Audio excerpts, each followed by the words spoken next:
Muy buenos días, amables amigos y hermanos presentes y los que están en diferentes naciones, ministros, iglesias, hermanos en Cristo, nuestro Salvador, y demás personas que también están escuchando y viendo en diferentes naciones. Que las bendiciones de Dios por medio de Cristo sean sobre todos ustedes y sobre mí también, y nos abra las Escrituras y el entendimiento para comprenderlas en este tiempo final. En el nombre del Señor Jesucristo. Amén. Es para mí una bendición y privilegio grande estar con ustedes en esta ocasión para compartir con ustedes unos momentos de compañerismo alrededor de la palabra de Dios y su programa correspondiente a este tiempo final.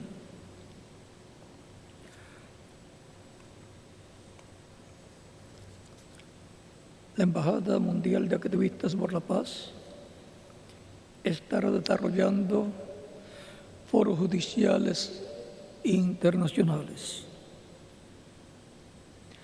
nuevas propuestas para la prevención y sanción del delito de genocidio en las principales ciudades del mundo, con el fin de generar pensamiento crítico y constructivo respecto al genocidio como crimen capital.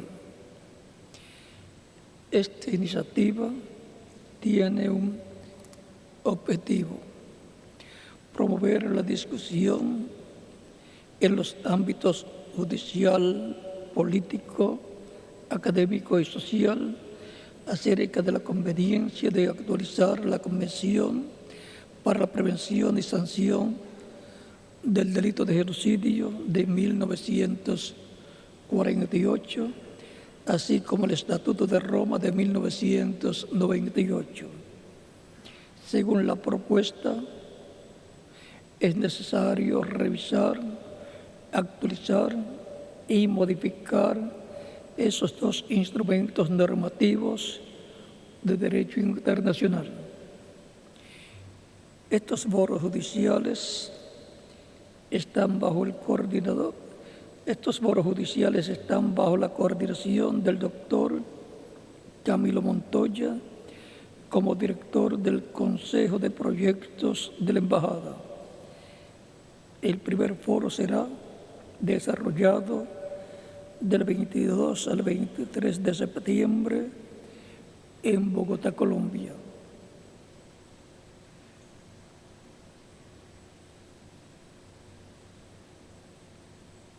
Mayores informaciones sobre este evento, los coordinadores la recibirán a través de una circular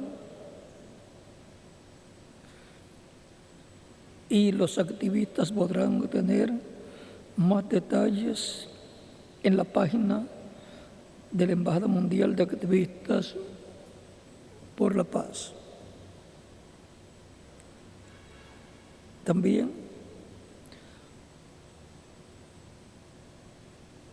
los invito a continuación para que veamos un video que explica específicamente sobre el objetivo de este nuevo trabajo de la Embajada Mundial de Activistas por la Paz. Pueden tomar asiento para que veamos el video.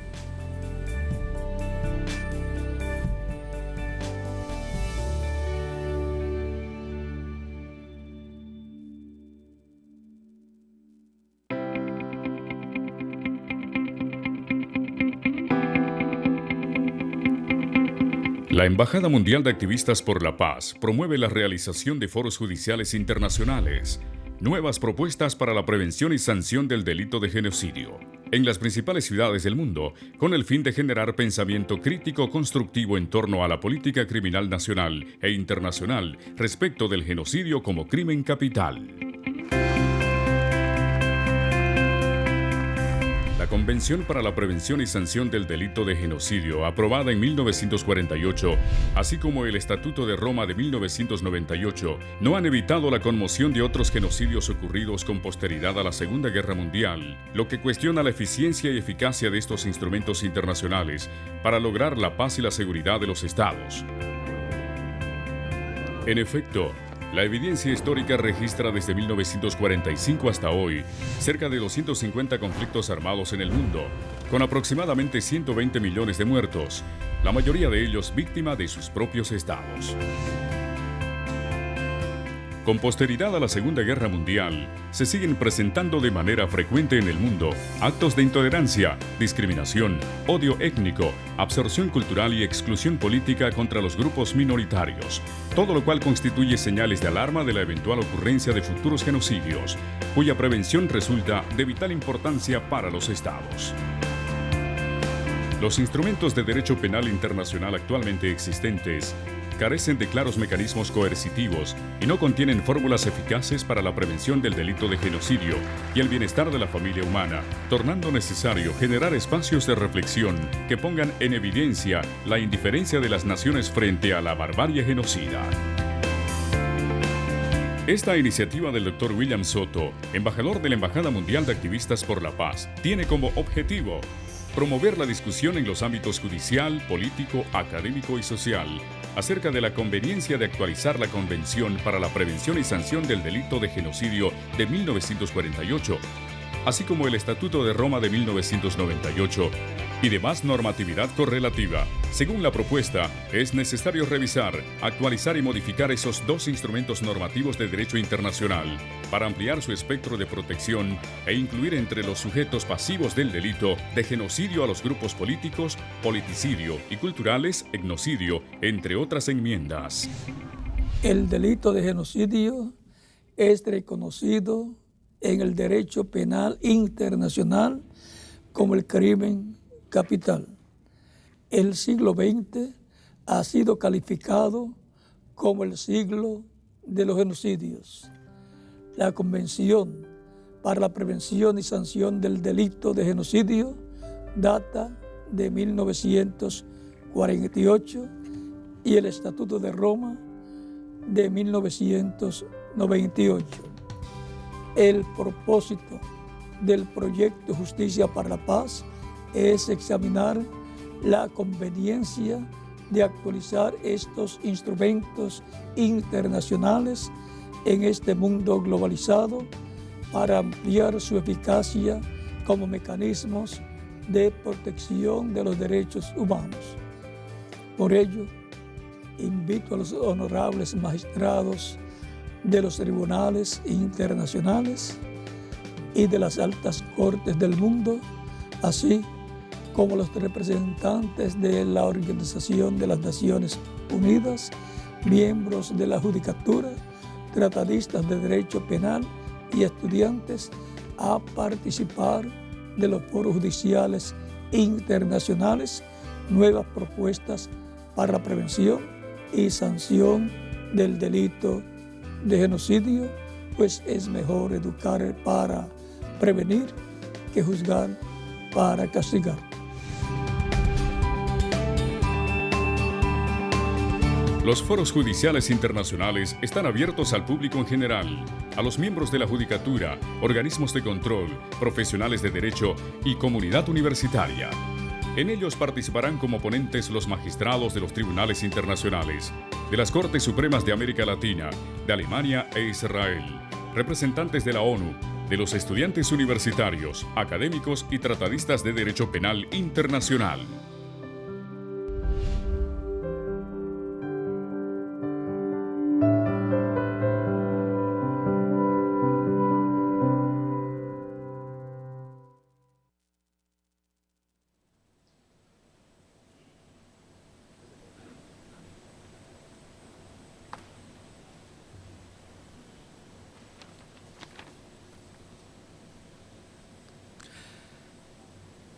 siempre deseo tenerles bien informados de las labores que se están llevando a cabo en diferentes países con la Embajada de Activistas por la Paz y diferentes entidades de gobierno de los diferentes países, tales como los congresos de cada nación o parlamentos, también con el Poder Judicial, con estos foros judiciales y también los foros universitarios en los diferentes países y todas las demás actividades que están programadas para ser llevadas a cabo. Les estaremos informando a los coordinadores de la Embajada de Activistas por la Paz de las diferentes naciones, todo lo relacionado a estos foros judiciales y demás proyectos, y también todos los que desean estar al tanto. Les invito a entrar en mi blog porque esta semana tendremos nuevos artículos y videos de motivación para que estén al día todos ustedes que están presentes y los que están en otras naciones. Para esta ocasión leemos Apocalipsis capítulo 7,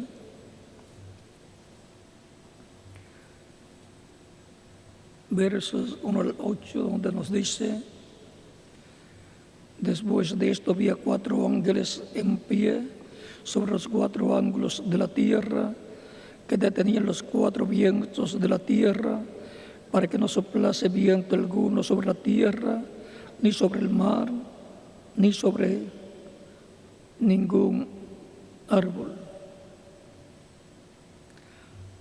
Vi también otro ángel que subía de donde sale el sol y tenía el sello del Dios vivo, y tenía el sello del Dios vivo, y clamó a gran voz a los 4 ángeles a quienes se les había dado el poder de hacer daño a la tierra y al mar, diciendo: no hagáis daño a la tierra, ni al mar, ni a los árboles, hasta que hayamos sellado en sus frentes a los siervos de nuestro Dios. Y oí el número de los sellados: 144,000 sellados de todas las tribus de los hijos de Israel. De la tribu de Judá, 12,000 sellados. De la tribu de Rubén, 12,000 sellados. De la tribu de Gad, 12,000 sellados. De la tribu de Aser, 12,000 sellados. De la tribu de Neftalí, 12,000 sellados. De la tribu de Manasés, 12,000 sellados. De la tribu de Simeón, 12,000 sellados. De la tribu de Leví, 12,000 sellados. De la tribu de Isaacar, 12,000 sellados. De la tribu de Zebulón, 12,000 sellados. De la tribu de José, 12,000 sellados. De la tribu de Benjamín, 12,000 sellados.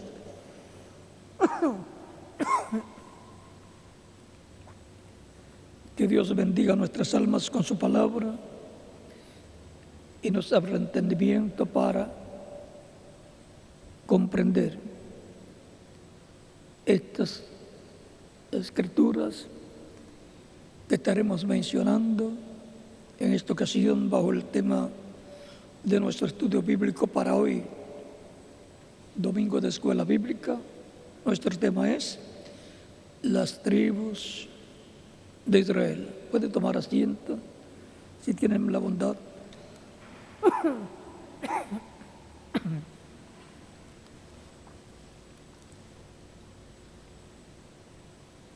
Israel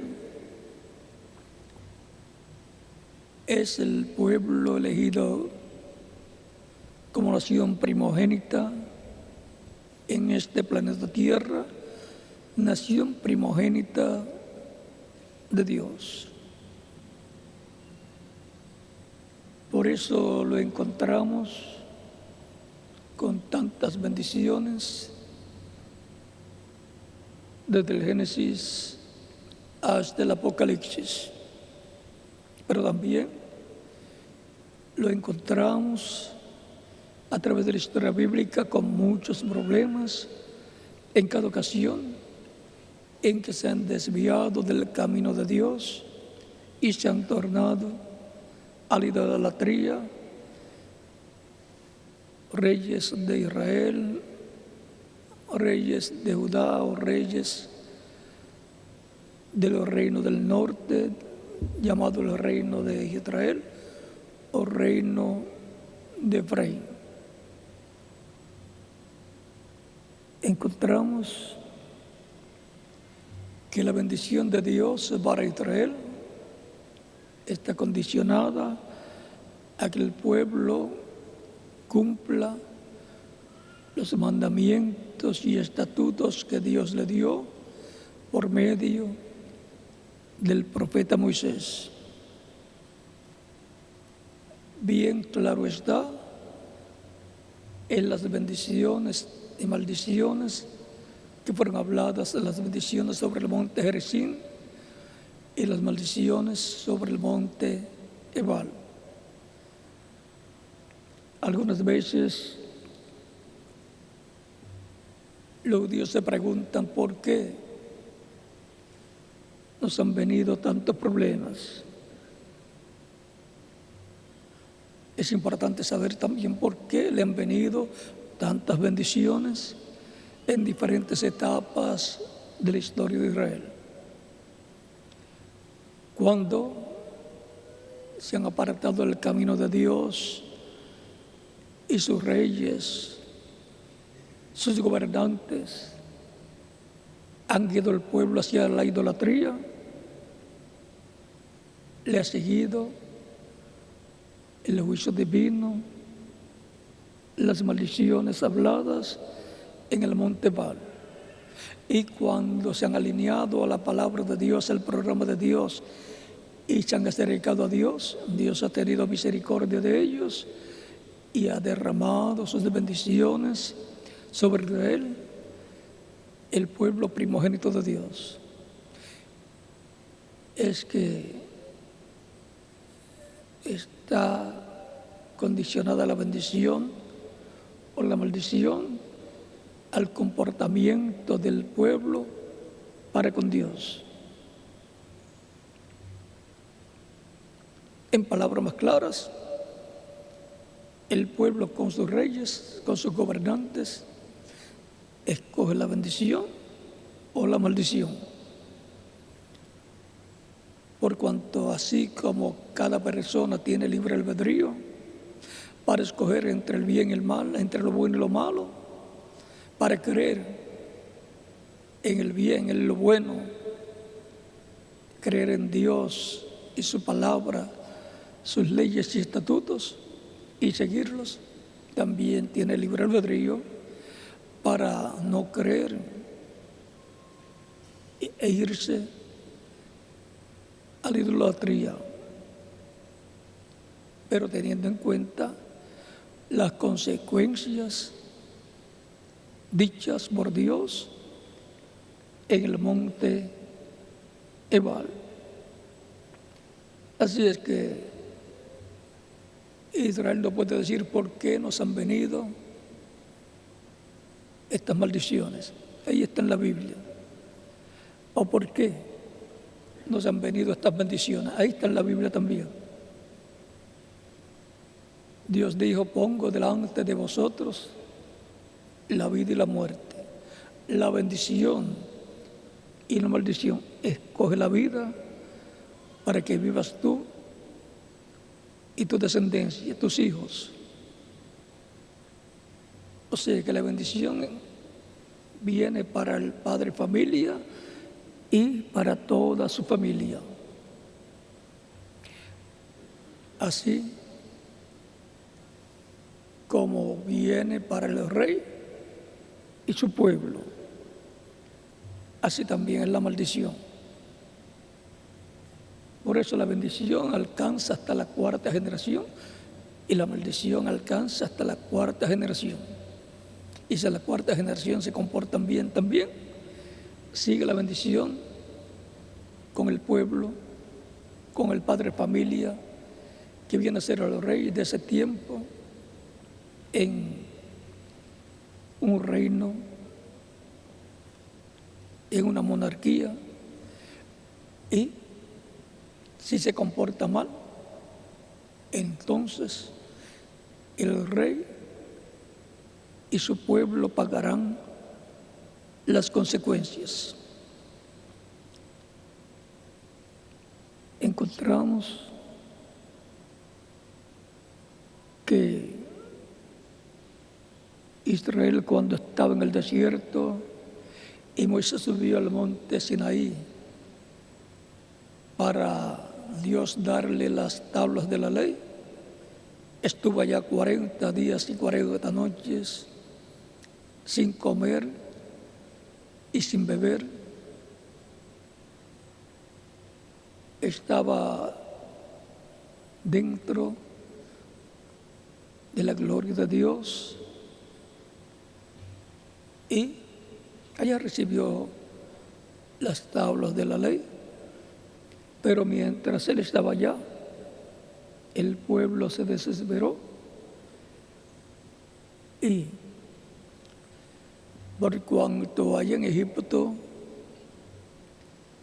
ellos conocían la religión pagana que tenía el imperio egipcio,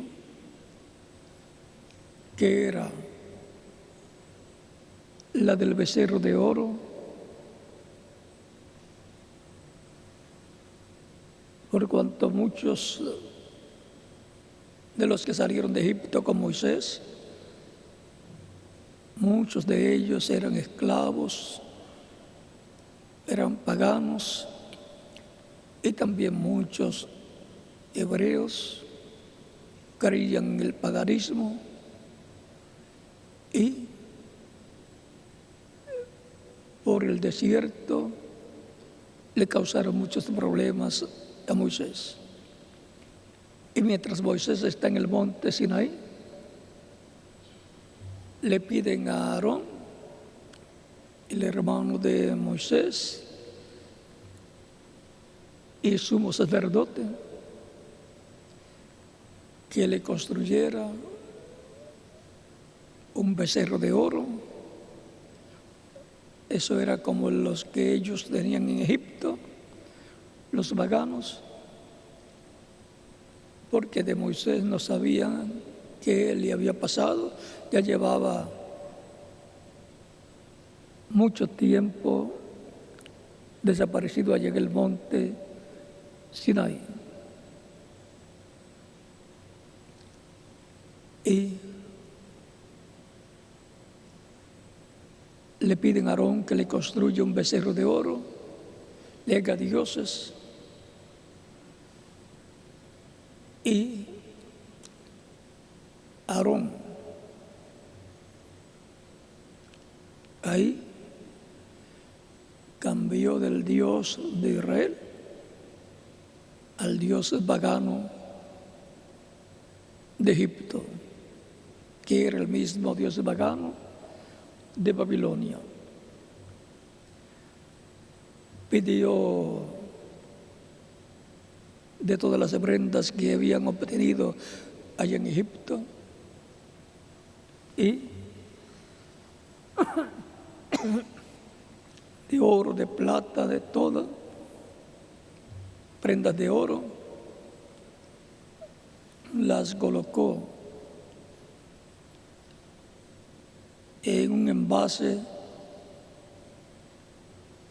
las colocó en fuego y les hizo un becerro de oro. Todas las riquezas que Dios le había dado cuando salieron de Egipto, para salir de Egipto, porque Dios les dijo que iban a salir con gran riqueza, miren, las colocan en las manos de Aarón para que les haga un becerro de oro de la religión pagana. Y luego que termina el becerro de oro, lo presenta al pueblo y los líderes del pueblo que estaban de acuerdo con la construcción o fabricación de ese becerro de oro, le dicen al pueblo: he aquí los dioses que te sacaron de Egipto, cambiando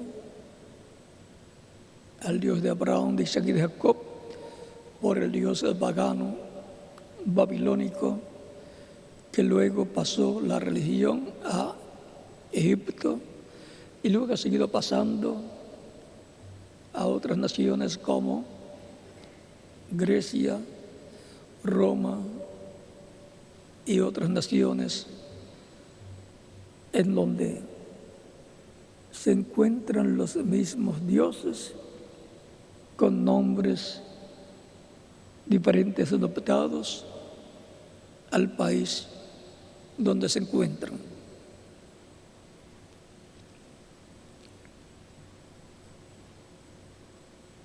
Eso desagradó a Dios y a Moisés.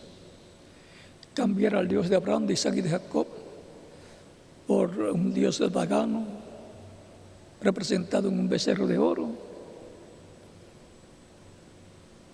era idolatría. Ahí entró el pueblo en idolatría, habiendo salido libre de Egipto y estando frente al monte Sinaí para recibir la adopción de pueblo primogénito de Dios y recibir la constitución de Israel, la ley, con la explicación en los estatutos y demás leyes que le dio Dios a Moisés para el pueblo. De los 10 mandamientos se deriva todas las demás leyes y estatutos que le fueron dadas a Moisés para el pueblo hebreo.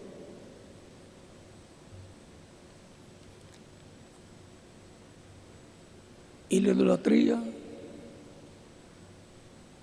ha estado con Israel por muchos siglos, pero va a ser quitada en el día postrero. Encontramos que el rey más sabio mencionado en la Biblia, el rey Salomón,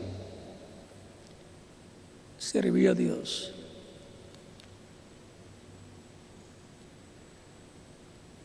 Y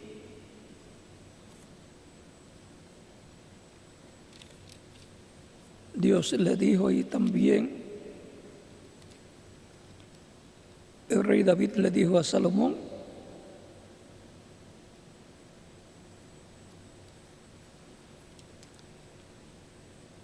que se cuidara de no dejar a Dios, que se cuidara,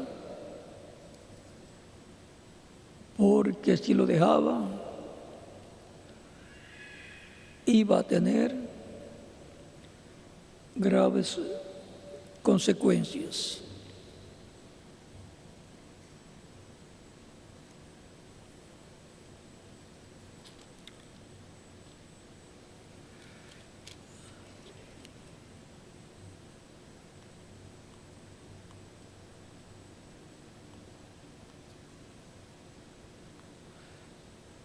Fue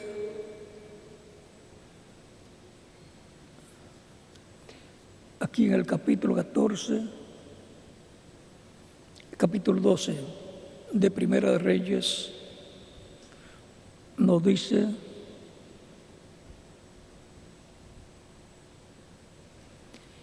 y cuando Salomón era ya viejo, sus mujeres inclinaron su corazón tras dioses ajenos, y su corazón no era perfecto con Jehová su Dios, como el corazón de su padre David.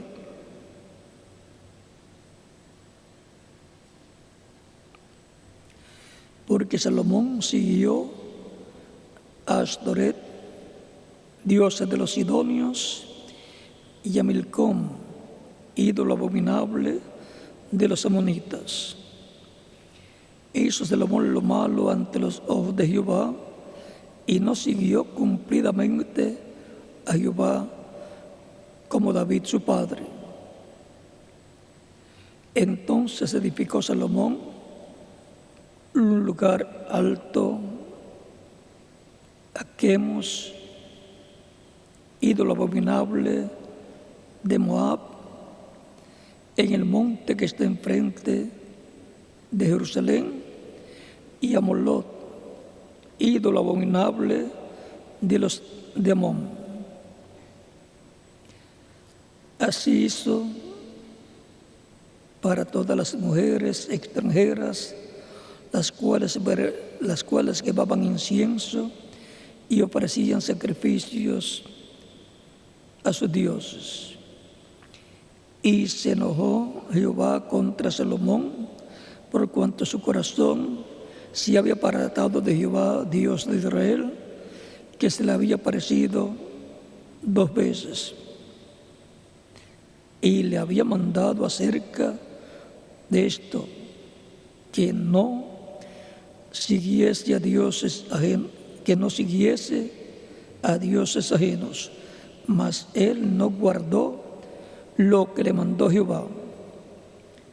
Y dijo Jehová a Salomón: por cuanto ha habido esto en ti, y no has guardado mi pacto y mis estatutos que yo te mandé, romperé de ti el reino y lo entregaré a tu siervo.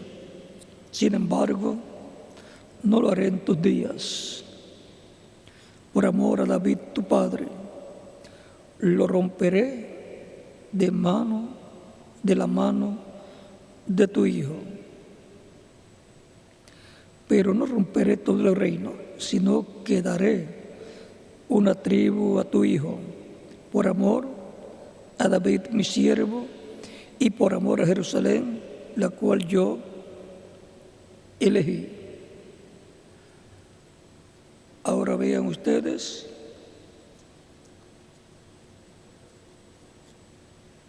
lo que hizo Salomón por complacer a sus mujeres, las cuales muchas de ellas eran reinas de diferentes naciones vecinas, y ellas se llevaron su religión a Israel también, y él les permitió que establecieran su religión y llevaran sus sacerdotes de religiones paganas. Y no solo eso, dice: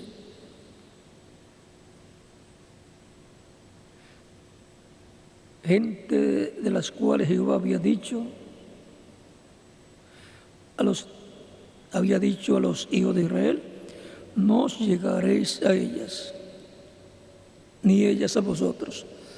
O sea, que no se enamoraran y no se casaran con mujeres extranjeras. ¿Por qué? Vean, porque ciertamente harán inclinar vuestros corazones tras sus dioses. Inclinarían sus corazones hacia la idolatría. Eso es lo que le pasa a un joven que se casa una pagana, ella tratará de que entre a su religión. O una joven que se casa con un pagano, un idólatra, él tratará de que ella entre a formar parte de tu religión. Y entonces va a desagradar a Dios. Porque Dios no permite el paganismo, la idolatría en medio de su pueblo.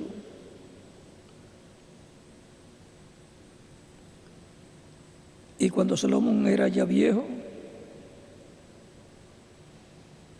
mira lo que le pasó. Y tuvo 700 mujeres reinas y 300 concubinas, y sus mujeres desviaron su corazón. Cuando Salomón era ya viejo, sus mujeres inclinaron su corazón tras dioses ajenos, y su corazón no era perfecto con Jehová su Dios, como el corazón de su padre David. Porque Salomón siguió a Astoret, diosa de los sidonios, y a Milcom, ídolo abominable de los amonitas.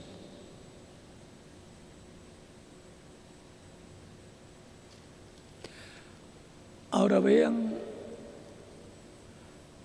hasta dónde puede llegar la unión de un creyente en el Dios de Abraham, ya sea judío o cristiano, que se junte en matrimonio con una joven o una mujer pagana, o una mujer cristiana, una joven cristiana se junte con un joven o un hombre pagano. Siempre el pagano tratará de apartar del camino divino a la otra persona.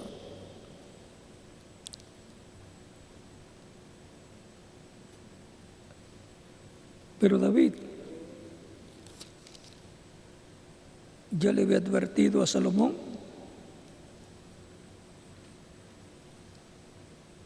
que esas cosas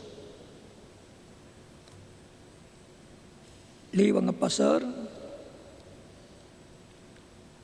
si se apartaba de Dios. Por eso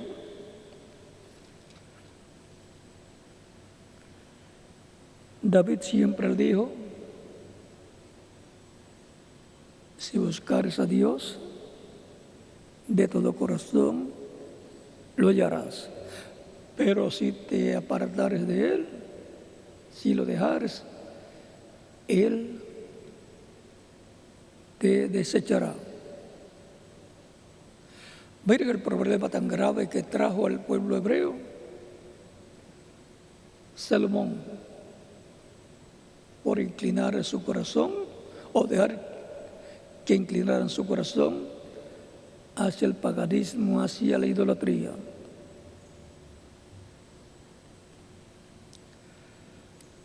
Luego, vean lo que sucedió. Después que el reino es dividido en dos y le queda una tribu al hijo de Salomón, a Roboam,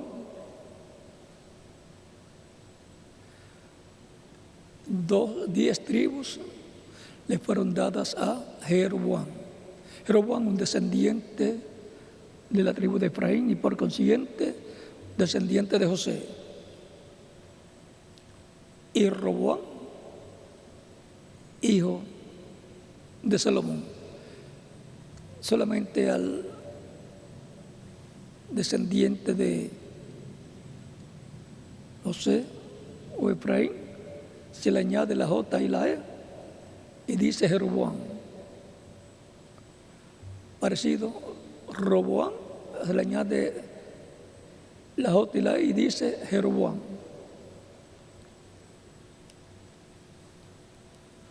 Le fue dada a él porque él era descendiente de José, era de la tribu de Efraín, que tenía la bendición de la primogenitura.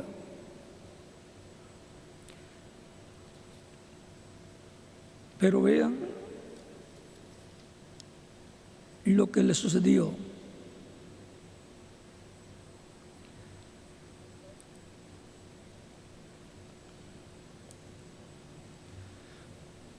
En 1 de Reyes, capítulo 12, versos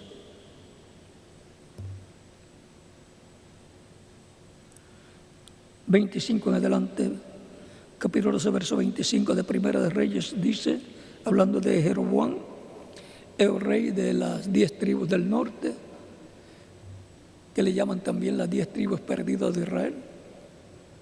Dice, entonces reedificó Jeroboam a Siquem en el monte de Efraín y habitó en ella. Y saliendo de allí, reedificó a Penuel.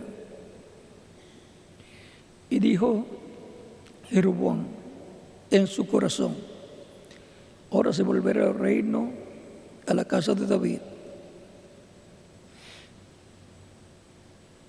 Ahora se volverá el reino a la casa de David, si este pueblo subiera a ofrecer sacrificios en la casa de Jehová en Jerusalén.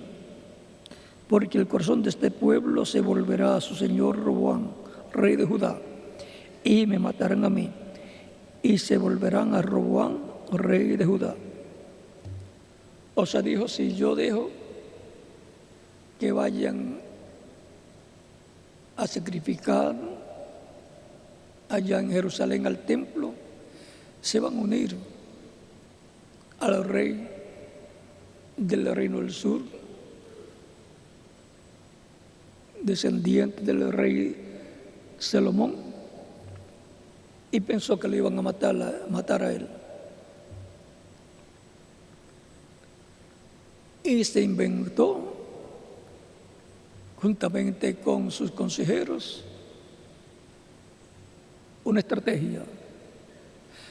Pero esa estrategia iba a sacar de la voluntad de Dios, de la palabra de Dios, al pueblo, comenzando por él mismo.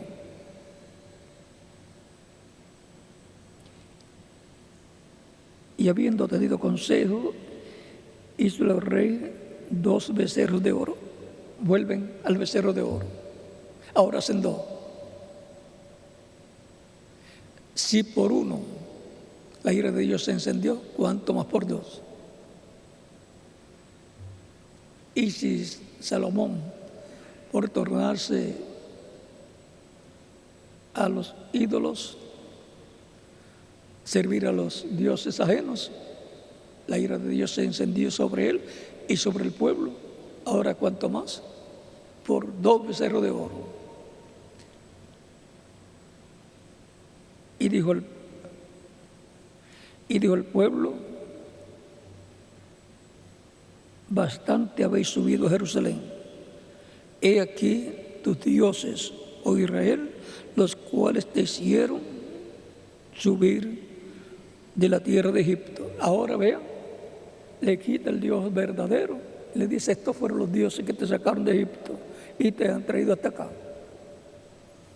cambiándole la verdad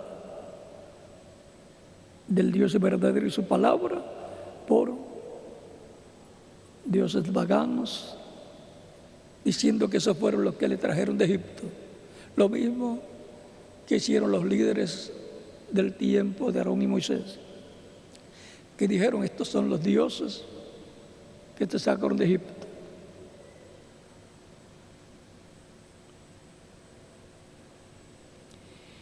Y puso uno en Betel y el otro en Dan.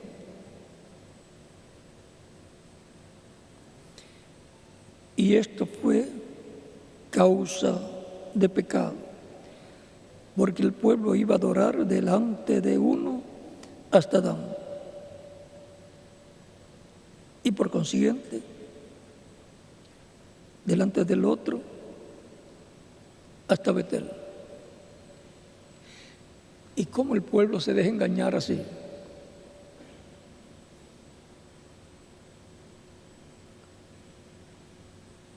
Esa es la pregunta que se deben hacer muchas personas. Detrás de eso están huestes espirituales del enemigo de Dios para incitar a líderes para que se tornen al paganismo, a la idolatría.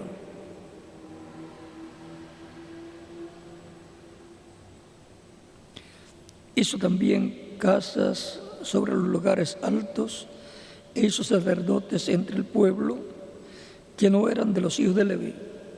Se inventó un orden sacerdotal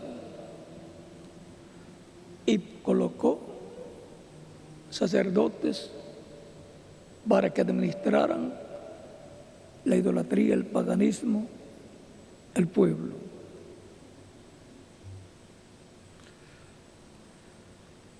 Podemos ver estas cosas y preguntarnos dónde estaba, aunque fuera el sentido común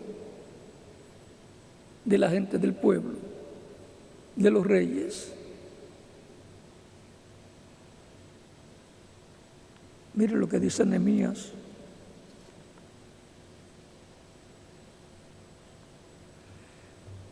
En el capítulo 9, verso 18.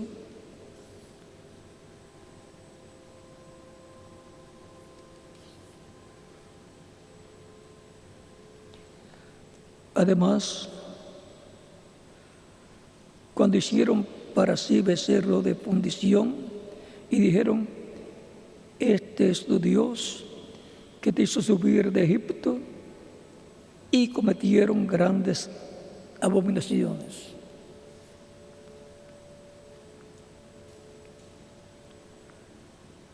Y en el libro de los Hechos,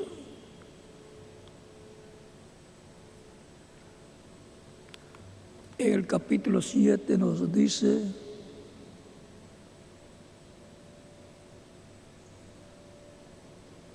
verso 41,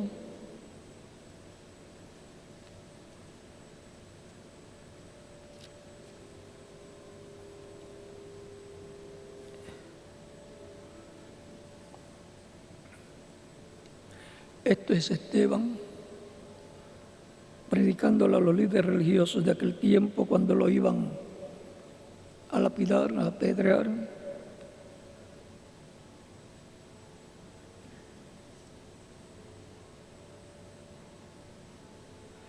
Y cuando dijeron a Aarón, haznos dioses que vayan delante de nosotros, porque a este Moisés, que nos sacó de la tierra de Egipto, no sabemos qué le haya acontecido. Entonces hicieron un becerro y ofrecieron sacrificio al ídolo. ¿Ven el becerro de oro? Es un ídolo. Y las obras de sus manos se regocijaron. Y Dios apartó y los entregó a que rindiesen culto al ejército del cielo, como está escrito en el libro de los profetas. ¿Acaso me ofrecisteis víctimas y sacrificios en el desierto por 40 años, casa de Israel? Antes bien llevasteis el tabernáculo de Moloc y la estrella de vuestro Dios Renfán, figuras que os hicisteis para adorarlas. Os transportaré pues más allá de Babilonia.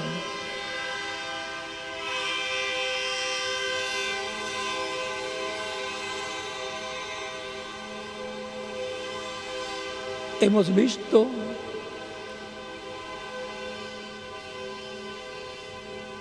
cómo Israel fue engañado por líderes que lo inclinaron a la idolatría. Y el mismo Aarón en aquella ocasión consintió. Y no solamente eso, sino que fabricó el becerro de oro. Y algún día veremos con más detalle el misterio del becerro de oro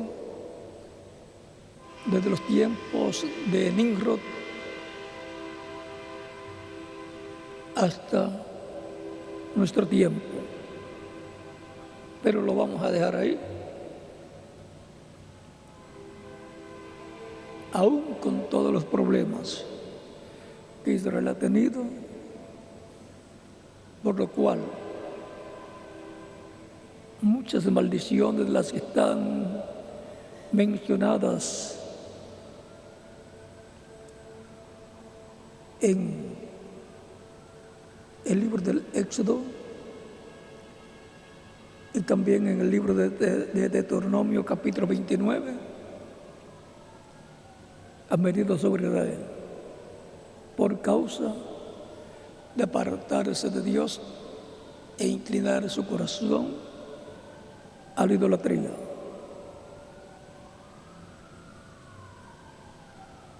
Israel no puede aceptar la idolatría porque él tiene un pacto con Dios, Dios tiene un pacto con Israel. Dios es el Dios que responde, el único Dios verdadero, el Dios de Abraham, de Isaac y de Jacob. Y el que desea la bendición de Dios necesita entrar al pacto de Dios para el tiempo en que le toca vivir. Dios dijo que toda persona, pueblo, toda persona, tribu, que tuviera un ídolo o enseñara de la idolatría a otros, sería raído de debajo del cielo. Eso está en la Escritura y por esa causa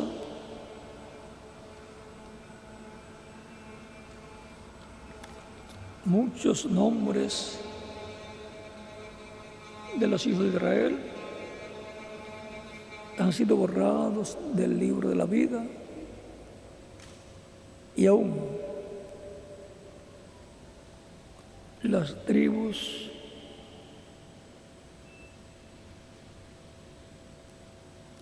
que se fueron a la idolatría, en donde se colocaron los 2 becerros de oro por el rey Jeroboam, que fueron Dan, en la tribu de Dan y en la tribu de Efraín, en las ciudades de Betel,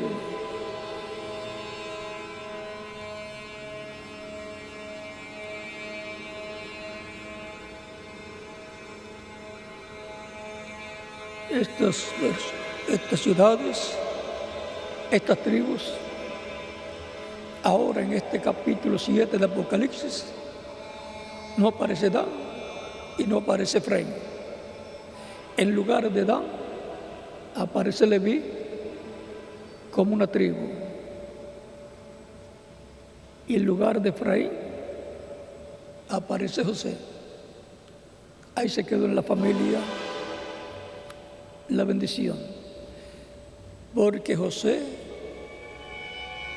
tiene 2 tribus, porque él es el heredero de la bendición de la primogenitura. Y la bendición de la primogenitura tiene dos porciones, dos partes. Por eso, cuando Jacob fue a bendecir a José, bendijo a los hijos de José, y la bendición más grande cayó sobre Efraín. Y fue dicho: el mayor, que era Manasés, servirá al menor, Efraín. Manasés representa a los judíos y Efraín representa a la iglesia gentil. Tan sencillo como eso. La bendición de la primogenitura pasó a Efraín. Por eso tiene bendiciones celestiales y terrenales. Las bendiciones del reino, la bendición del reino celestial y bendiciones del reino terrenal. Por eso estará en el reino milenial del Mesías, ocupando una posición muy importante en el gobierno del Mesías. Serán los que formarán el gabinete de gobierno del Mesías en la parte política como reyes y la parte religiosa espiritual como sacerdotes, con el Mesías, que es el sumo sacerdote, así como el Mesías es el príncipe de paz, el rey, heredero del reino de David y su trono. Y también forman el gabinete del Poder Judicial, porque son jueces con el juez que juzgará a todas las personas, porque Dios lo ha puesto al Mesías como juez de los vivos y de los muertos. Y los santos juzgarán al mundo, dice San Pablo en Primera de Corintios capítulo 6, versos 1 al 3. Porque a todo lo que el Mesías es heredero, lo son también los creyentes en Cristo. A todo lo que Cristo es heredero, son coherederos con Él todos los santos del Nuevo Testamento, del Nuevo Pacto que Dios ha establecido. Por eso Cristo en la última cena con sus discípulos dijo, partiendo el pan y dando gracias al Padre, dijo: comed de él todos, este es mi cuerpo que por muchos es partido. Dice San Pablo en Primera de Corintios capítulo 11. Y también en el capítulo 5, verso 7 de 1 Corintios, San Pablo dice: porque nuestra Pascua, la cual es Cristo, ya fue sacrificada por nosotros. Cristo es nuestra Pascua, por eso Él es el Cordero Pascual, del cual Juan el Bautista en el capítulo de San Juan dijo: he aquí el Cordero de Dios que quita el pecado del mundo. San Juan capítulo 1, versos 27 al 36.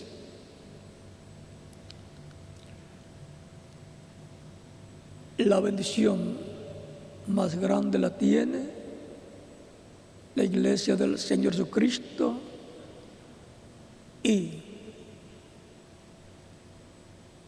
de la iglesia del Señor Jesucristo pasará la bendición de Dios en el día postrero al pueblo hebreo, donde serán llamados y juntados 144,000 hebreos, 12,000 de cada tribu. Porque Israel tiene la promesa en el capítulo 37, versos 1 al 14, y capítulo 37, versos 15 al 29, de que Dios va a juntar, a restaurar a Israel. Y eso tiene un doble cumplimiento, una restauración espiritual y una restauración física también, como nación. Será restaurado al reino de David, que hereda el Mesías príncipe en el día postrero. Y la bendición espiritual de restauración para Israel será que será restaurado espiritualmente, vendrá un avivamiento sobre el pueblo hebreo y Dios derramará su espíritu sobre los judíos, en donde sellará con el Espíritu Santo a 12,000 de cada tribu, 144,000, y eso es para el día postrero.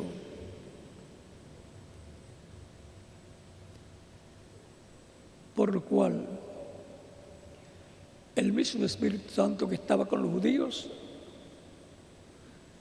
pasó a los gentiles y ha estado sellando dentro de los gentiles un pueblo para su nombre, y después que complete ese pueblo para su nombre, retornará a Israel para sellar 144,000, 12,000 de cada tribu, los cuales serán sellados con el sello de Dios, con el Espíritu Santo que trae el ángel que viene con el sello del Dios vivo.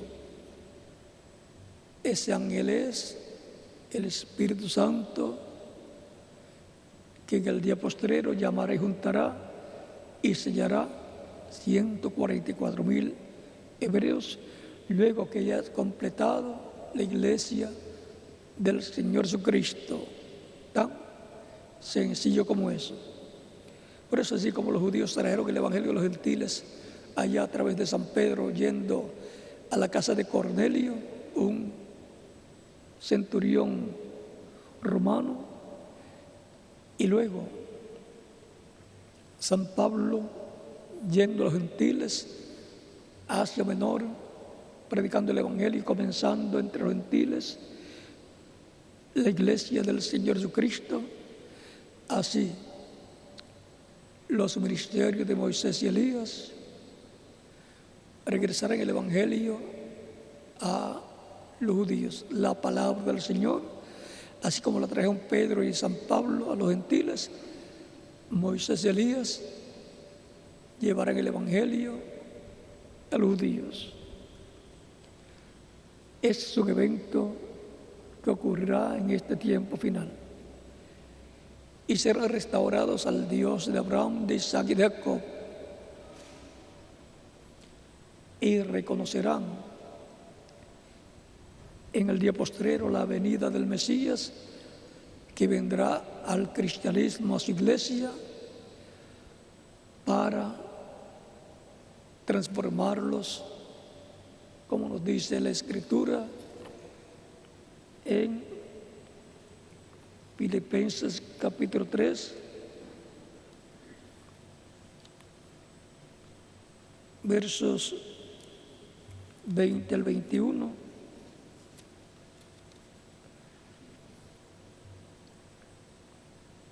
Mas nuestra ciudadanía está en los cielos. Esto es porque el que nace del Espíritu de Dios nace del cielo, porque el nuevo nacimiento no es terrenal, sino celestial. Ha nacido en el reino de Dios, en el reino de Cristo, y es parte de la iglesia del Señor Jesucristo. El reino de Dios, el reino de Cristo, está en la esfera espiritual, pero va a estar en la esfera física en el reino del Mesías.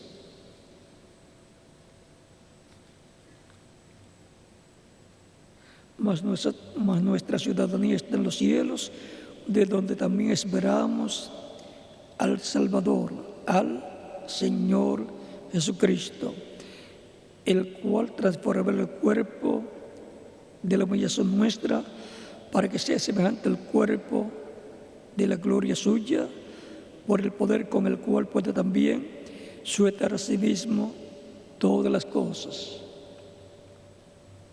¿Para qué es la venida de Cristo en el día postrero? Para resucitar a los muertos creyentes en Él, que han partido de esta dimensión terrenal, los trae del paraíso, y transformar a los creyentes vivos que han nacido de nuevo, que forman la iglesia del Señor Jesucristo. Para eso es la segunda venida de Cristo, la cual la iglesia del Señor Jesucristo está esperando desde 2000 años atrás, de ahí hacia acá.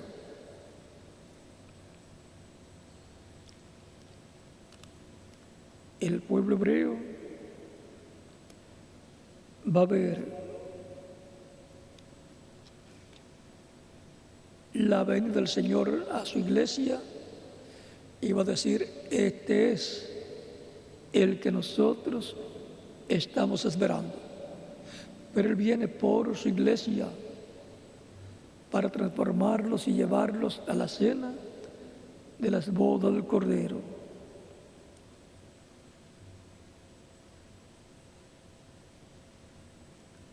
Porque no podemos ir a la cena de la boda del Cordero con este cuerpo mortal y de dimensión terrenal. Tenemos que ir en un cuerpo igual al cuerpo de Jesucristo, que está glorificado. Tenemos que tener un cuerpo glorificado. Tenemos que tener esa doble vestidura de boda, el Espíritu Santo y un cuerpo glorificado.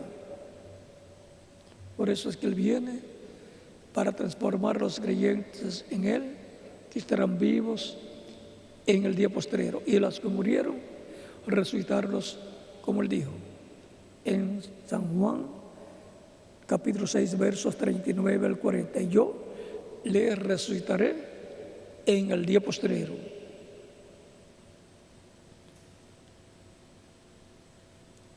Capítulo 1 Corintios, capítulo 15, versos 49 en adelante nos dice: y así como hemos traído la imagen del terrenal, traeremos también la imagen del celestial.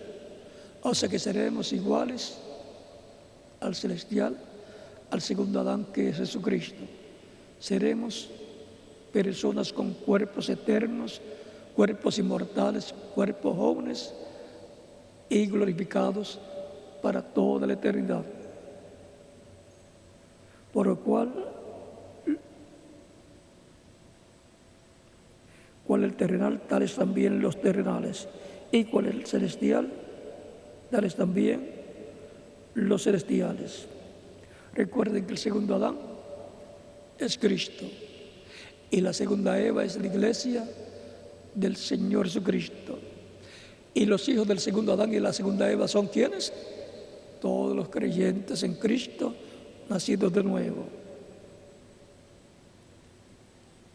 Así como hemos traído la imagen del terrenal, traeremos también la imagen del celestial. Pero esto digo, hermanos, que la carne y la sangre no pueden heredar el reino de Dios, ni la corrupción hereda la incorrupción. O sea que esto corruptible no puede ser incorruptible. Tenemos que ser transformados, recibir una transformación en nuestros átomos, ser glorificados. He aquí, os digo un misterio, y misterio grande. No todos dormiremos, esto es, no todos vamos a morir. Habrá un grupo de creyentes en Cristo en el día postrero que no tendrá que ver muerte, sino que serán transformados. Pero si alguno se va antes, no hay problema, porque cuando regrese en la resurrección será testigo de la resurrección. Dirá: yo soy fulano de tal, Y quizás a sus hijos les dirá: yo soy vuestro padre, yo soy fulano de tal. Y los hijos dirán: pero ¿cómo va a ser posible que nuestro padre sea menor que nosotros? Que tenga 18 a 21 años y nosotros tenemos 40, 50, 60 años. Pero ya sabemos que ellos resucitarán en cuerpos jóvenes que representarán de 18 a 21 años de edad. Y cuando los veamos, seremos transformados. Y entonces todos seremos jóvenes. O sea que la última estadía de los creyentes en Cristo en la tierra será de jóvenes, porque estarán transformados y estarán aquí de 30 a 40 días luego de estar transformados como Cristo cuando resucitó glorificado, estuvo con sus discípulos unos 40 días. O sea que es bíblico que permanezcamos en la tierra de 30 a 40 días luego que seamos transformados. Lo que no sabemos es si todos van a ser transformados a la vez, pero cuando los veamos a los que resucitan en cuerpos glorificados, ahí seremos transformados. Y entonces es que todos los creyentes en Cristo de edades pasadas y de nuestro tiempo nos juntaremos, estaremos juntos para ir con Cristo a la cena de las bodas del Cordero. ¿Y cuál será el tiempo? ¿Cuál será la señal del tiempo para esa venida de Cristo y la transformación y rapto de los escogidos? Dice: aquí os digo un misterio. No todos dormiremos, pero todos seremos transformados. O sea, los que murieron van a ser transformados en cuerpos glorificados, en los cuales van a resucitar, y los que estemos vivos vamos a ser transformados. En un momento, en un abrir y cerrar de ojos, a la final trompeta. La final trompeta. El mensaje final de Cristo a su iglesia.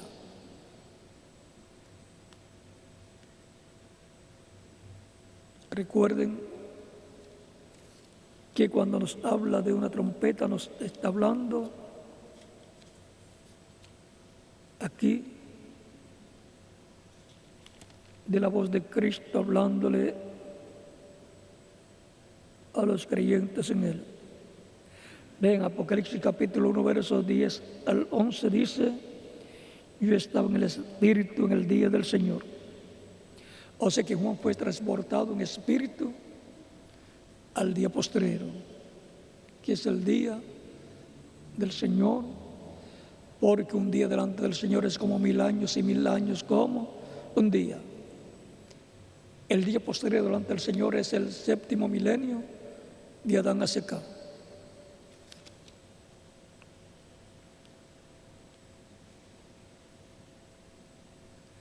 Y oí detrás de mí una gran voz como de trompeta. Esa es la voz de quién. Vamos a ver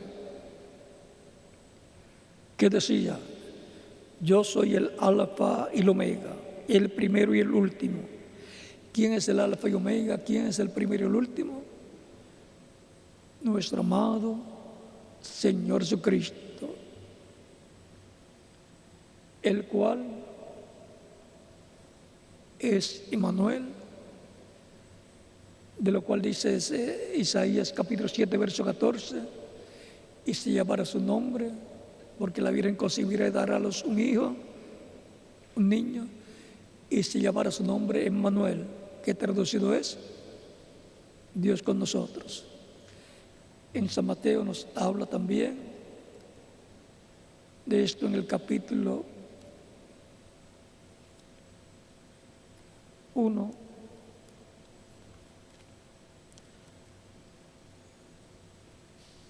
nos dice que todo esto aconteció para que se cumpliera la Escritura.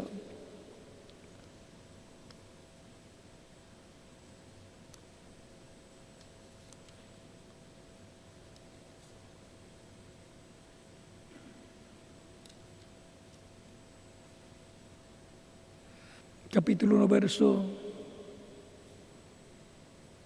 20 en adelante dice, 19 en adelante dice: José, su marido, como era justo y no quería infamarla, quiso dejarla secretamente. Y pensando él en esto, he aquí, un ángel del Señor le apareció en sueños y le dijo: José, hijo de David, no temas recibir a María tu mujer, porque lo que en ella es engendrado del Espíritu Santo es. Y dará a luz un hijo y llamarás su nombre Jesús, porque él salvará a su pueblo de sus pecados. Todo esto aconteció para que se cumpliese lo dicho por el Señor por medio del profeta, cuando dijo: he aquí, una virgen concebirá y dará a luz un hijo, y llamará su nombre Emmanuel, que traducido es Dios con nosotros. Emmanuel lo que significa es Dios con nosotros. Dios estaba en Cristo visitando la raza humana para morir por los pecados del ser humano y así quitar el pecado del mundo. Él murió por mí en la cruz del Calvario. ¿Y por quién más? Por cada uno de ustedes también. Para que nosotros no tengamos que morir a la vida eterna, sino que vivamos eternamente en el reino de Dios. Y ahora, sabiendo que el Alfa y Omega, el primero y el último, es Jesucristo hablando como una voz de trompeta. Su voz es como una gran voz de trompeta.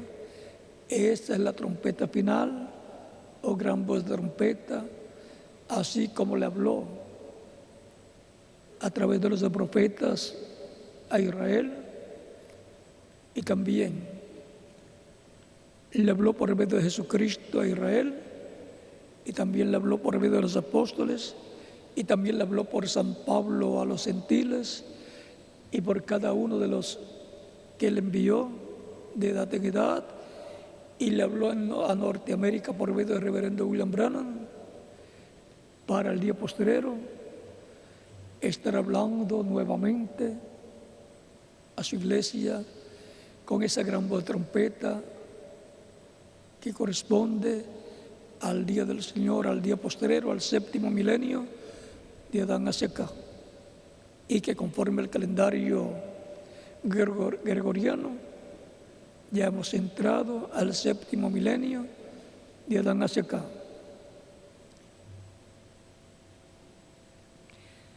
Veamos Apocalipsis capítulo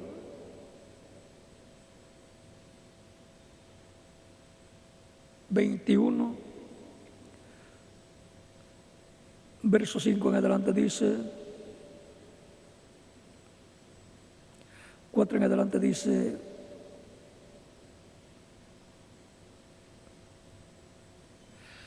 aquí hay que leer un poquito más adelante,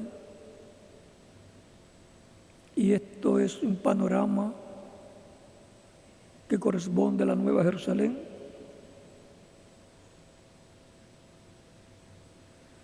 Dice: yo, Juan, vi la santa ciudad, la Nueva Jerusalén, descender del cielo de Dios, dispuesta como una esposa ataviada para su marido.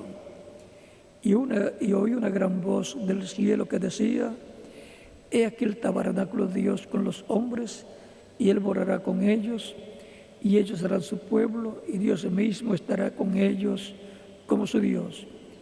Enjugará Dios toda lágrima de los ojos de ellos, y ya no habrá llanto, y ya no habrá muerte, y ya no habrá muerte, ni habrá más llanto, ni clamor, ni dolor, porque las primeras cosas pasaron. Y el que estaba sentado en el trono dijo: He aquí, yo hago nuevas todas las cosas. Y me dijo: Escribe, porque estas palabras son fieles y verdaderas. Y me dijo: Hecho está. Yo soy el Alfa y el Omega, el principio y el fin. Al que tuviere sed, yo le daré gratuitamente de la fuente del agua de la vida. El que venciere, heredará todas las cosas, y yo seré su Dios, y él será mi hijo. Así será después del reino milenial. Así será cuando se entre a la eternidad después del reino milenial y después del juicio final. El Alfa y Omega, el Señor, es el que estará sentado sobre el trono. Y vean, el mismo capítulo 22 dice: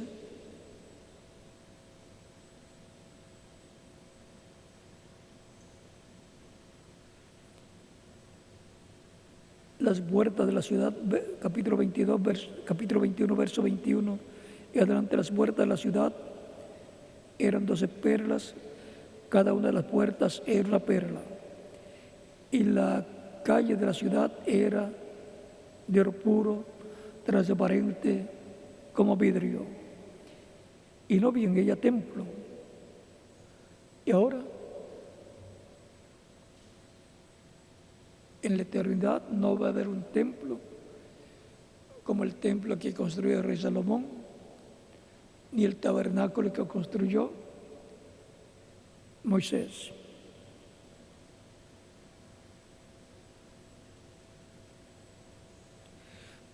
Y no vi en ella templo, porque el Señor Dios Todopoderoso es el templo de ella y el Cordero. La ciudad no tiene necesidad de sol ni de luna que brillen en ella, porque la gloria de Dios la ilumina y el Cordero es su lumbrera.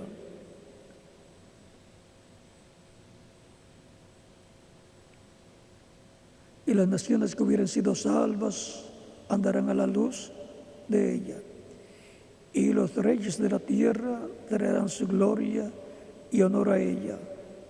Sus puertas nunca serán cerradas de día, pues allí no habrá noche. Y llevarán la gloria y la honra de las naciones a ella. No entrará en ella ninguna cosa inmunda o que hace abominación y mentira, sino solamente los que están inscritos en el libro de la vida del Cordero. Esos son los que entrarán a esa ciudad, la ciudad de Dios, que estará en el territorio que ahora es el territorio de Israel, pero que será más grande ese territorio después del reino milenial. Ya habrán terminado su tiempo de vida los que les tocaba vivir temporalmente, y luego viene el juicio final y ahí termina todo y se entra a la eternidad, a esa vida eterna en el planeta Tierra. Por eso es importante este planeta Tierra, porque es el lugar donde Dios morará con su pueblo. y su trono estará en Jerusalén. Va a haber un cambio grande en el territorio de Israel después del reino milenial. Pero el reino milenial se estará todavía en el territorio de Israel con el Mesías, que estará gobernando sobre Israel y sobre todas las naciones. En ese reino estarán las 10 tribus perdidas, que le llaman las 10 tribus perdidas, que fueron esparcidas por todo el mundo, que corresponden al reino del norte, a la casa de Israel, llamada la casa de Israel o llamada también la casa de Efraín. Estarán unidas, juntas, en un solo reino con las tribus del sur, la tribu de Judá y la de Benjamín, y ahí también estará la tribu de Leví. Los 2 palos, palo por la tribu de Efraín, el reino de Efraín con las 10 tribus, y el palo de Judá con las tribus de Judá y de Efraín, estarán ahí unidas en un solo reino, en el cual Dios unificará a todos los judíos, a todos los hebreos, y eso será el reino del Mesías, el reino de David restaurado, como dice Ezequiel capítulo 37, versos 15 al 29. El capítulo 34, versos 21 al 29.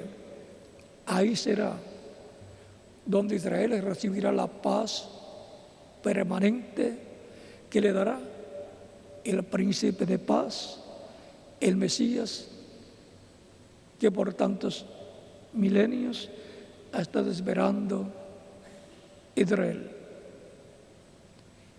y que será un hombre que se sentará en el trono de David, y por consiguiente heredará el trono, el reino de David.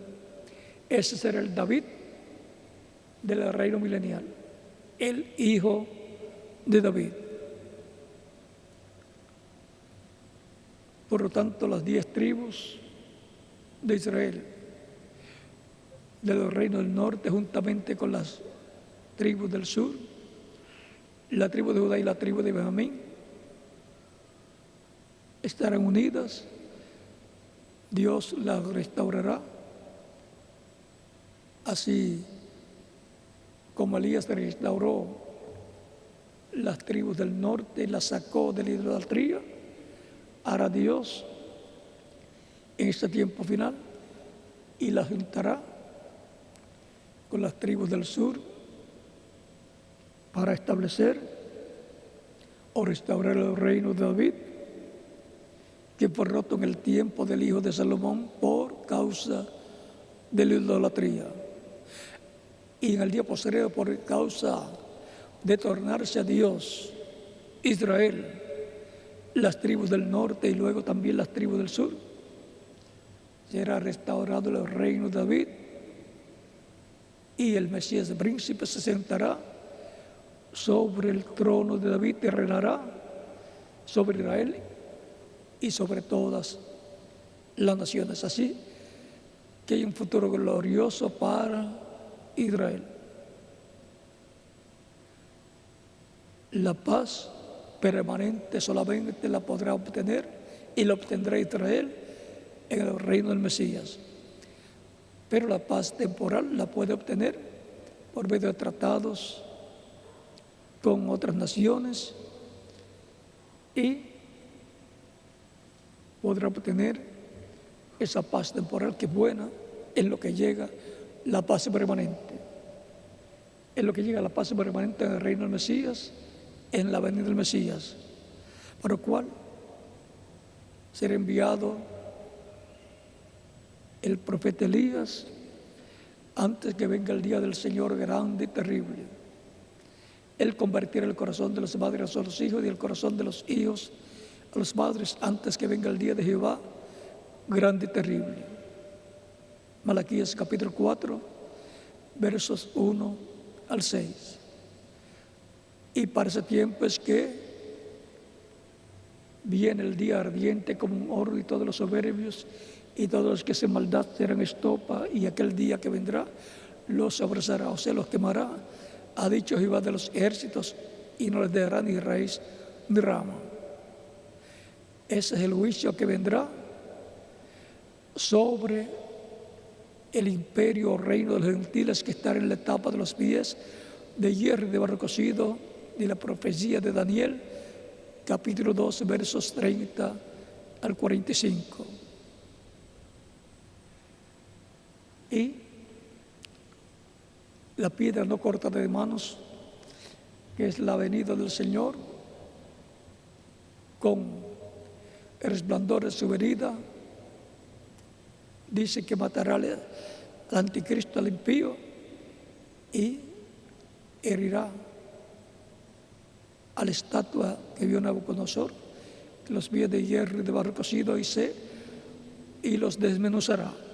Será quitado este reino de los gentiles y será establecido el reino del Mesías, porque esa piedra no cortada de manos, que es el Mesías, crecerá y llenará toda la tierra. Un reino que cubrirá toda la tierra, porque como hijo del hombre Él es el heredero al planeta Tierra con todo lo que tiene y lo que tendrá. La venida del Mesías para el pueblo hebreo será la venida de Dios en espíritu, en un hombre, del tiempo en que se cumpla esa profecía. Para el cristianismo, según la interpretación de muchos teólogos, será el regreso de Cristo a su pueblo, su iglesia, y luego al pueblo hebreo. Algunos piensan que será el cuerpo literal que está glorificado, en el que aparecerá. Otros piensan que será Cristo, el Espíritu Santo, manifestado en un hombre. La cosa es que todos están esperando la venida del Mesías, la venida del Señor, el cual es el mismo ayer, hoy y siempre, excepto en su cuerpo físico, dice el reverendo William Branham, porque él usa diferentes instrumentos, diferentes profetas, diferentes mensajeros para llevar a cabo su programa. Así como usó profetas, hombres del pueblo hebreo, en el ministerio profético estaría usando instrumentos de medio del cristianismo, de etapa en etapa. Y lo que él haría, lo haría por medio de su iglesia, así como lo que hizo en el Viejo Testamento o Antiguo Pacto, lo hizo por medio del pueblo hebreo. Tan sencillo como eso. Grandes bendiciones esperan a la iglesia del Señor Jesucristo. El séptimo sello será la venida del Señor a su iglesia. Así como fue el misterio más grande allá para Israel, la primera venida de Cristo con el nombre de Jesús, el Cristo. Así será también el misterio de la segunda venida de Cristo, que será abierto cuando se complete el número de los escogidos de Dios en el cuerpo místico de Cristo, nuestro Salvador, para darle la fe a los creyentes para ser transformados y llevados con Cristo a la cena de las bodas del Cordero. Las tribus de Israel. Hemos visto en nuestro estudio bíblico de hoy domingo de estudio bíblico de escuela bíblica,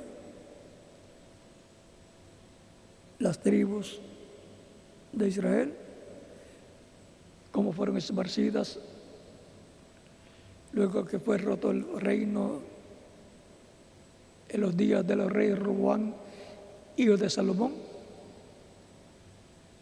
por la idolatría y por la idolatría del reino del norte.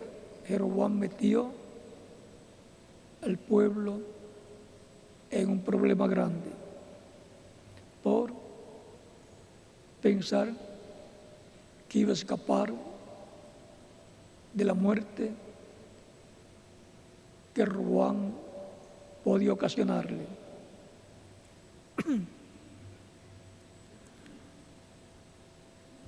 Es mejor permanecer sirviendo a Dios en el programa divino, aunque la persona muera, que por salvar la vida, apartarse de Dios.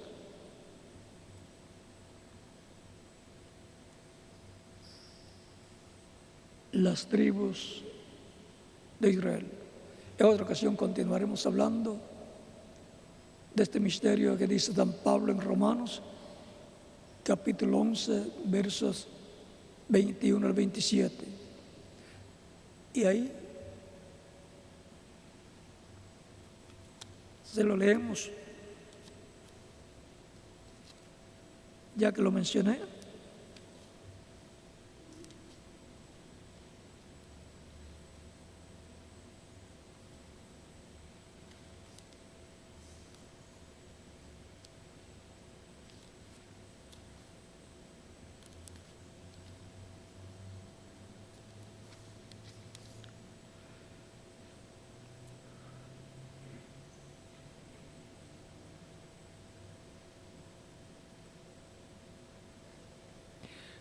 Capítulo 11, verso 25 en adelante dice de Romanos: porque no quiero, hermanos, que ignoréis este misterio, para que no seáis arrogantes en cuanto a vosotros mismos, porque que ha acontecido a Israel endurecimiento en parte hasta que haya entrado la plenitud de los gentiles, hasta que haya entrado hasta el último escogido de Dios, que nacería en el cuerpo místico de Cristo, la iglesia del Señor Jesucristo.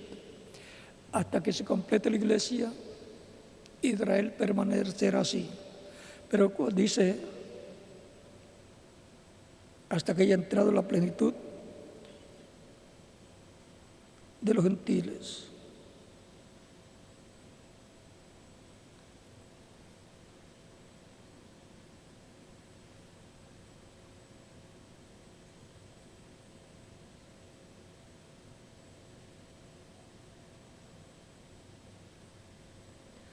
La plenitud de los gentiles,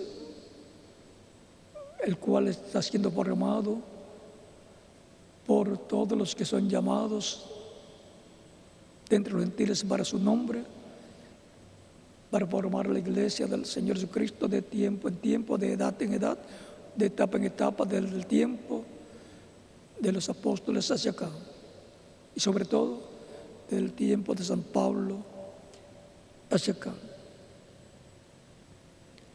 Y luego, todo Israel será salvo, como está escrito: vendrá de Sión el libertador, que apartará de Jacob la impiedad.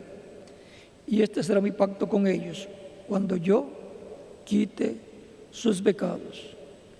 Así que en cuanto al Evangelio, son enemigos por causa de vosotros, pero en cuanto a la elección, son muy amados por causa de los padres.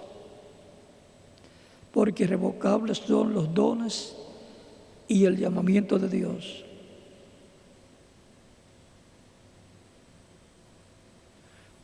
Y del verso 33 en adelante del capítulo 11 de Romanos, ahí mismo dice: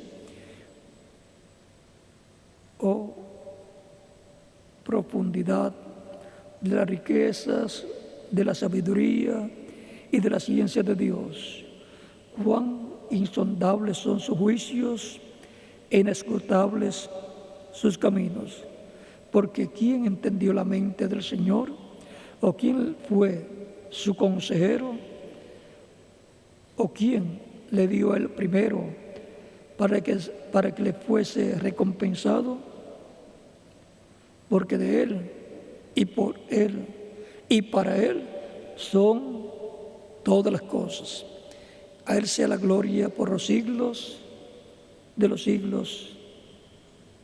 A Él sea la gloria por los siglos. Amén.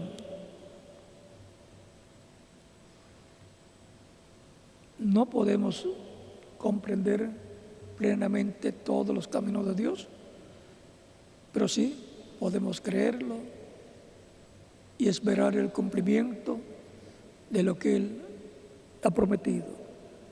Y en este tiempo en que se ve tan difícil la situación para Israel,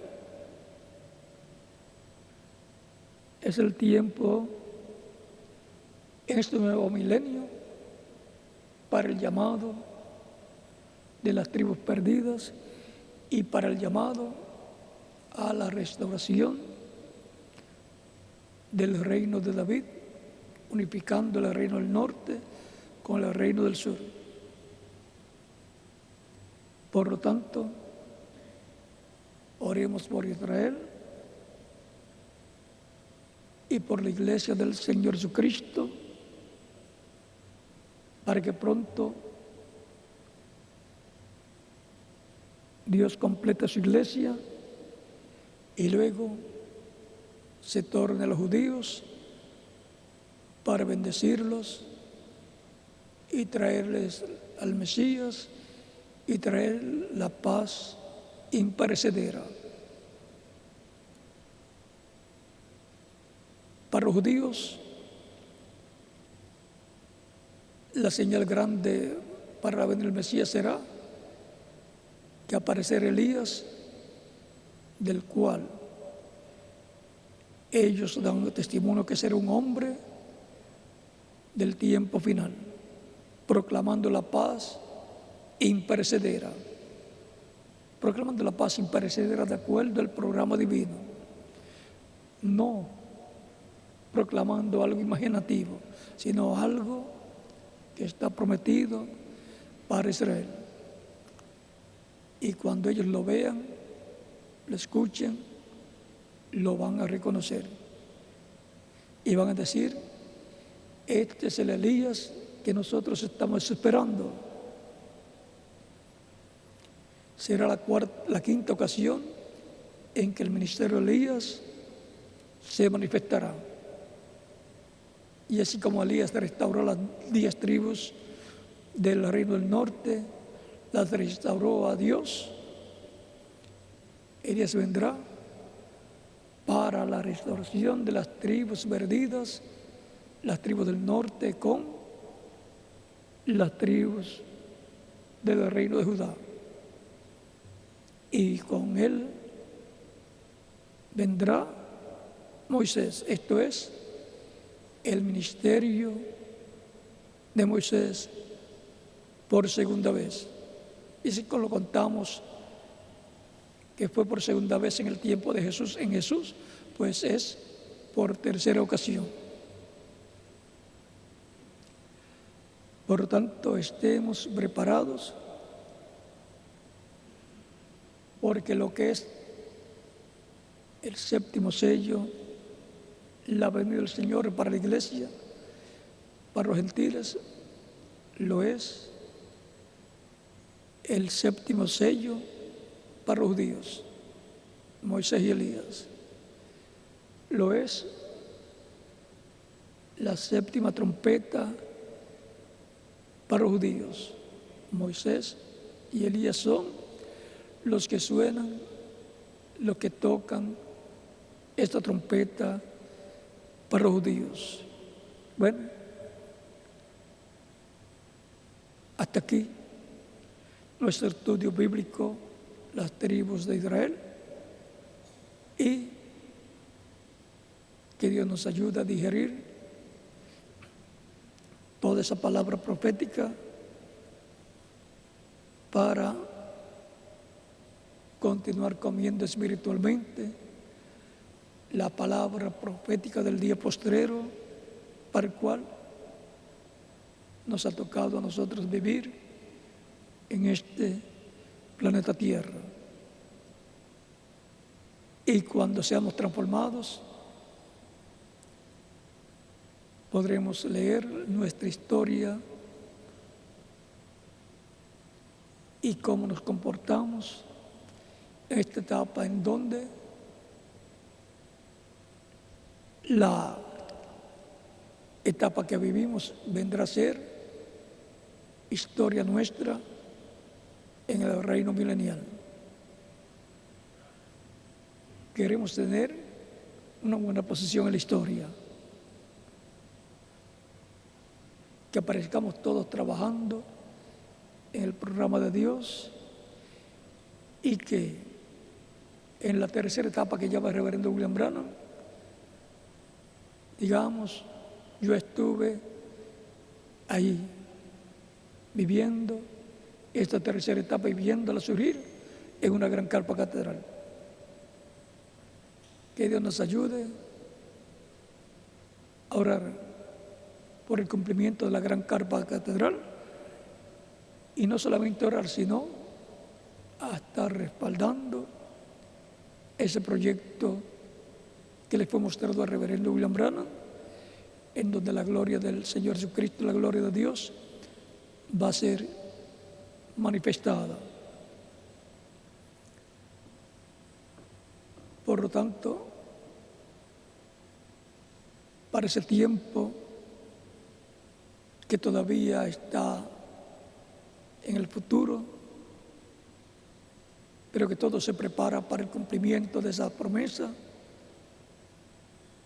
estemos orando a Dios para que Dios nos ayude para estar en cumplimiento de esa promesa. Estamos en el tiempo en que esa promesa tiene que ser cumplida, porque es en una gran carpa catedral que la tercera etapa va a ser manifestada, y por consiguiente habrá grandes bendiciones para la iglesia del Señor Jesucristo, para las vírgenes prudentes, para las vírgenes insensatas también, y será la tercera etapa también para la humanidad. Dios se prepara para una manifestación grande que estremecerá a la humanidad, una manifestación de grandes bendiciones de parte de Dios. Que Dios nos ayude a estar preparados y a estar presentes en esa etapa. Que Dios nos dé salud y larga vida para llegar a esa etapa prometida para el cristianismo, donde los judíos verán al Dios de Abraham, de Isaac y de Jacob manifestándose y dirán: este es el que nosotros estamos esperando. Pero Él viene por su iglesia. Que la bendición de Cristo, el ángel del pacto, sean sobre todos ustedes y sobre mí también, sobre todos ustedes que están presentes y los que están en otras naciones. Y si hay alguna persona todavía que no ha recibido a Cristo como Salvador, lo puede hacer en estos momentos y estaremos orando por usted para que Cristo le reciba en su reino. Por lo cual pueden pasar acá al frente y estaremos orando por usted.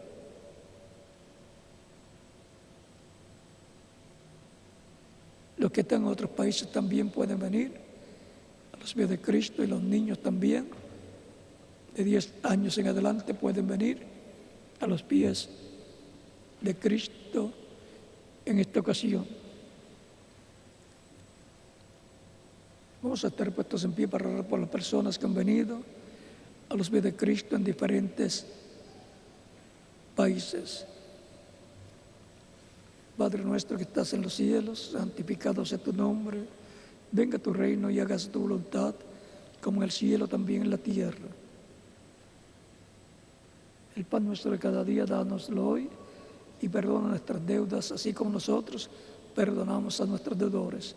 Y no nos dejes caer en tentación, mas líbranos del mal, porque tuyo es el reino, el poder y la gloria, por los siglos de los siglos. Amén.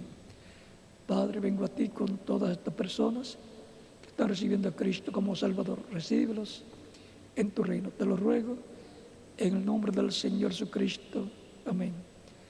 Y ahora repitan conmigo esta oración los que han venido a los pies de Cristo, con sus manos levantadas al cielo, a Cristo. Señor Jesucristo, escuché la predicación de tu evangelio y nació tu fe en mi corazón. Creo en ti con toda mi alma. Creo en tu primera venida y creo en tu muerte en la cruz del Calvario como el sacrificio de expiación por nuestros pecados. Y creo en tu nombre como el único nombre bajo el cielo dado a los hombres en que podemos ser salvos. Reconozco que soy pecador y necesito un Salvador. Doy testimonio público de mi fe en ti y de tu fe en mí, y te recibo como mi único y suficiente Salvador.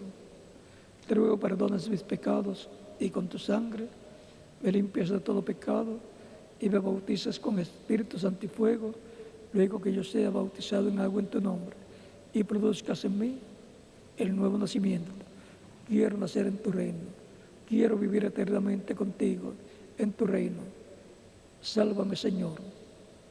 Haz realidad la salvación que ganaste para mí en la cruz del Calvario. Te lo ruego en tu nombre eterno y glorioso, Señor Jesucristo. Amén y amén. El bautismo en agua es tipológico, en el cual la persona se identifica con Cristo, su muerte, sepultura y resurrección. Por eso es tan importante. Aún Jesús fue bautizado por Juan el Bautista, el cual no lo quería bautizar. Y le decía: yo tengo necesidad de ser bautizado por ti y tú vienes a mí para que yo te bautice. Y Jesús le dice: nos conviene cumplir toda justicia. Y si Jesús tuvo que ser bautizado por Juan el Bautista, cuanto más nosotros tenemos la necesidad de ser bautizados en agua en el nombre del Señor Jesucristo. Cuando Juan lo bautizó y subió de las aguas bautismales, el Espíritu Santo vino sobre él. Arrepentíos y bautícese cada uno de vosotros en el nombre de Jesucristo para el perdón de los pecados y recibiréis el don del Espíritu Santo. ¿Ve? Primero arrepentimiento y bautismo, y después el Espíritu Santo viene a la persona como vino sobre Jesús. Tan sencillo como eso. Por lo tanto, bien pueden ser bautizados y que Cristo les bautice con Espíritu Santo y fuego y produzca en ustedes el nuevo nacimiento. Y nos continuamos viendo por toda la eternidad en el reino del Señor Jesucristo, en el reino del Mesías, en el reino de Dios.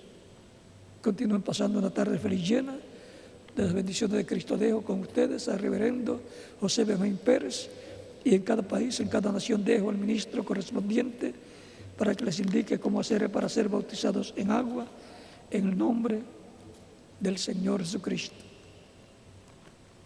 Que Dios les bendiga y les guarde a todos. Y hasta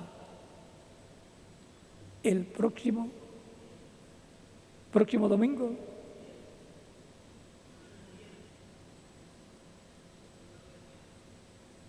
Próximo viernes, que es el primer sábado del mes. Es que el sábado comienza en la tarde del viernes. En las primeras horas del sábado son en la tarde del viernes, después de la caída del sol, digamos a las 6, después de las 6. Así es que hasta el viernes, Dios mediante, y después hasta el domingo también.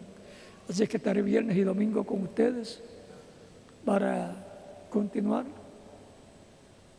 comiendo el alimento espiritual de la palabra del Señor.